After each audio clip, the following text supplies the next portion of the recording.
O perturbador filme espanhol O Poço, com direção de Galder Gastélvez Urrutia e roteiro de David Desola e Pedro Ribeiro, conta os acontecimentos de uma espécie de prisão chamada O Poço, no qual os reclusos se encontram em celas empilhadas umas sobre as outras numa enorme estrutura vertical controlada por um ente chamado Administração. O cerne da narrativa se dá no modo de alimentação que os detentos recebem, sendo ela transportada numa plataforma que desce por todos os níveis da prisão, carregando uma quantidade de comida visivelmente insuficiente para todos. Nesta distopia, a trama principal acompanha a jornada de Goreng, que ali está opcionalmente e apenas por 6 meses, realizando um teste necessário para a obtenção de um desconhecido certificado. Para tanto, carrega consigo um livro, o clássico espanhol Dom Quixote, com o intuito de passar o tempo. Cada detento compartilha espaço um com o outro, não sendo diferente para Goreng.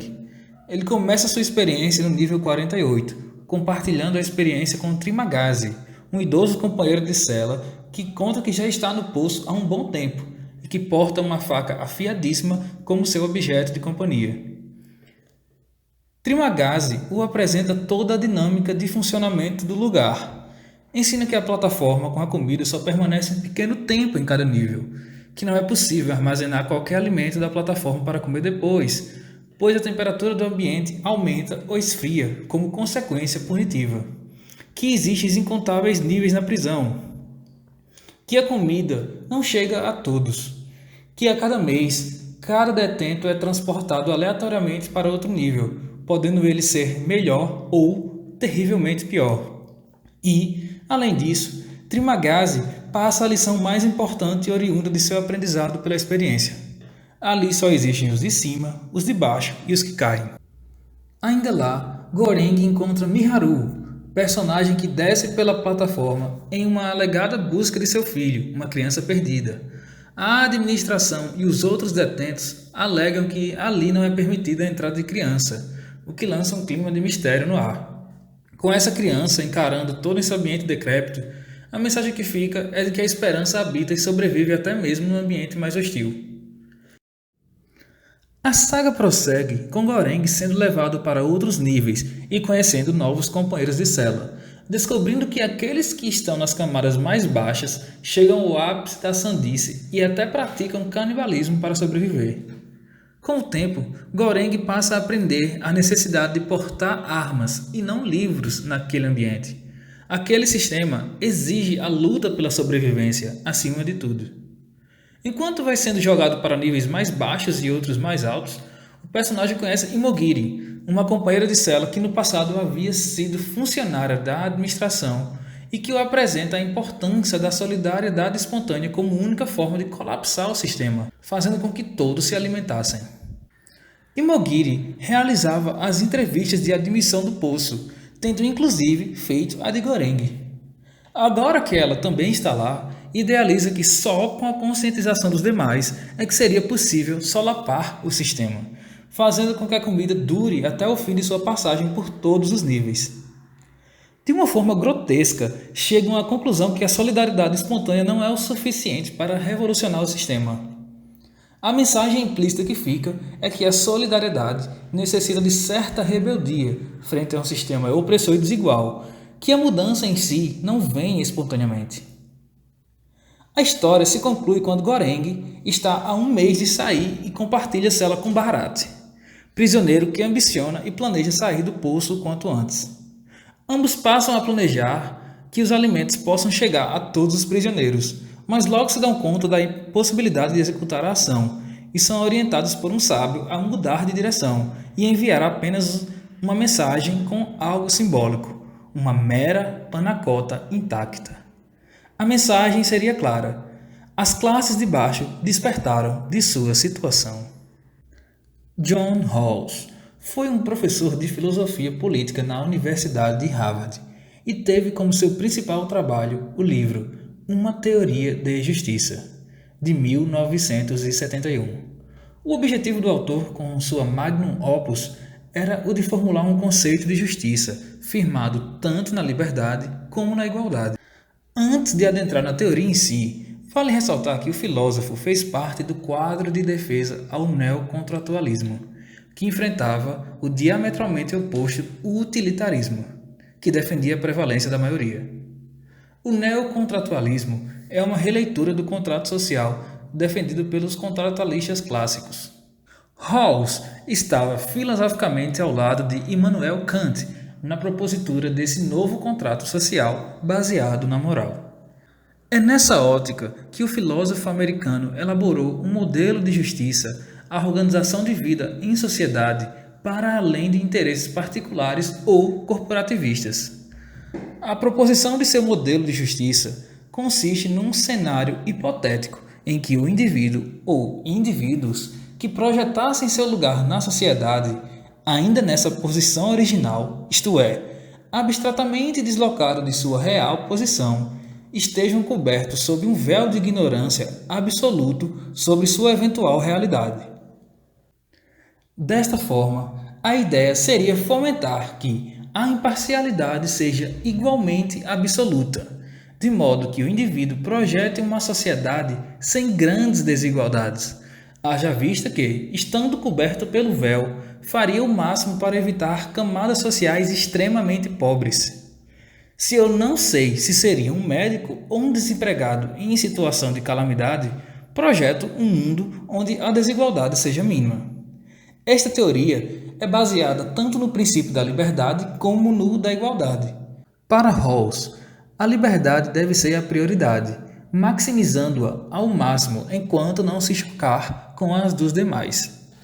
Já em questão de igualdade, o filósofo considera que até possam existir desigualdades, mas desde que elas sejam orientadas por dois subprincípios, o princípio da diferença e o princípio da igualdade de oportunidades. Pelo princípio da diferença, considera-se que aqueles que de fato tenham necessidades distintas dos demais recebam um tratamento diferenciado, numa clara alusão à equidade. E quanto à igualdade de oportunidades, até pode-se aceitar a desigualdade natural, desde que ela não seja nociva e confira as mesmas chances para todos. Agora, voltemos ao filme. A narrativa pode ser interpretada de distintos modos do ponto de vista sociológico.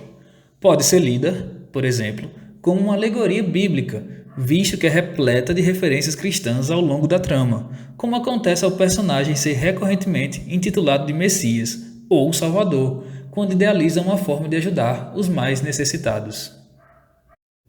O filme também pode ser visto como uma alegoria dos problemas dos sistemas carcerários contemporâneos, na medida em que a simbologia da inutilidade de um livro naquele ambiente hostil denota que os que ali entram não possuem espaço para ser educados ou ressocializados, mas tão somente só lhes cabe ser oprimidos pelo ambiente completamente áspero ao florescimento de ideias, que os obriga a reagir tão violentamente quanto ali para poder sobreviver.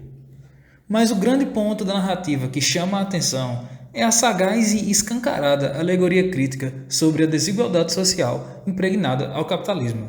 O problema da escassez nutricional para aqueles que estão na base da pirâmide social é brutalmente demonstrado com o contraste gerado pelo excesso dos que recebem os que ocupam as posições superiores. Como Trimagasi orientou Goreng, os de cima não ouvem os de baixo. A luta de classes é um fato. A história encontra paralelo conceitual com a teoria de justiça de John Rawls quando apresenta o processo reflexivo do protagonista, influenciado por outros detentos que fora conhecendo durante sua passagem na prisão, percebendo que a única maneira do sistema funcionar de forma justa é mantendo um mínimo de oportunidade para todos. Isto é, sabendo que a cada mês seria jogado aleatoriamente para um determinado nível, podendo ele ser alto, mas também baixo, Goreng passa a identificar que todos precisam usufruir minimamente de uma fatia do bolo.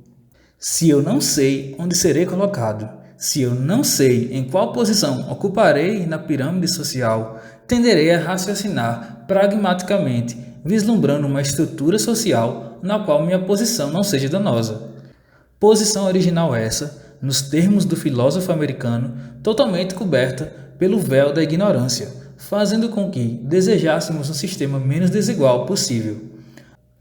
Não seria diferente num cenário completamente caótico e distópico como em O Poço, e foi assim que Goreng se viu obrigado a lutar pelos demais e por si.